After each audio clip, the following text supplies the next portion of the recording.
Well, it's gotta be a nervous time for my Minnesota Wild fans. Frank Seravalli reported today that superstar Kirill Kaprizov turned down the biggest offer in NHL history, 8 years, $128 million. That is, for those without their calculator, a $16 million AAV. Now, of course, this is just a report from Seravalli, but we've been hearing murmurs about this from across the NHL that Minnesota and Kaprizov are just not able to come together right now. And I mean, there's a few options here. One thing I saw people mention was, well, it's possible he wants a shorter deal, maybe 3 years, so that he can take a max contract when he's 32. The idea being after the final year of this contract and the new shorter contract, he'll be able to sign a max length deal with a higher salary cap. So a $16 million cap hit in 2026 may equal a $20 or $21 million cap hit in 2029, for example. That just doesn't make sense to me, but then again, ordinary people can't even relate to the type of money we're discussing here.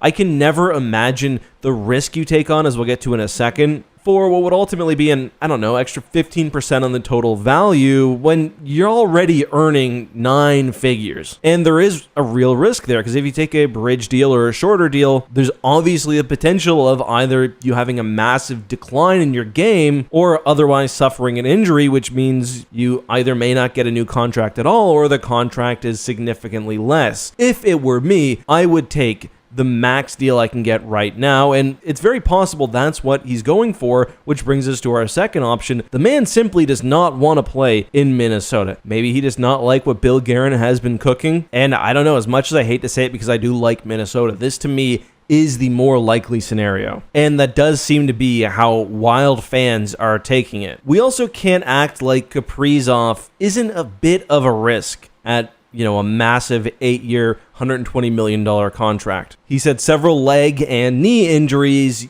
You do worry about that, I think, a little bit when projecting 8 or really 9 years into the future, given this last season on his current deal. I think it's a risk the Wild just have to take when you've got a franchise player like Kaprizov. You've got no other option. But if he doesn't take the deal, maybe there's a little solace in there for fans, although I do think he will become a tremendously disliked player. But maybe Wilds fans can give me your take on that. As an aside, we do still have the McDavid no deal situation. Same thing as Kaprizov, hanging over the heads of Oilers fans. Mark Carney, the Prime Minister of Canada, made a funny comment about it today. But that's all I've got for today's video. We are getting closer and closer to the season, so expect the channel to ramp back up. Now, some of you guys said you were interested in an NHL Be a Pro series that I'd run weekly or bi-weekly on the channel. I did upload that first video. YouTube has been weird sort of across the board, so I'm sure some of you haven't seen it. It was the last video. I'll link to it down below. If there's no interest in the series continuing, though, absolutely no worry, it won't. I honestly just want to make things you guys enjoy. But I'll see you next time.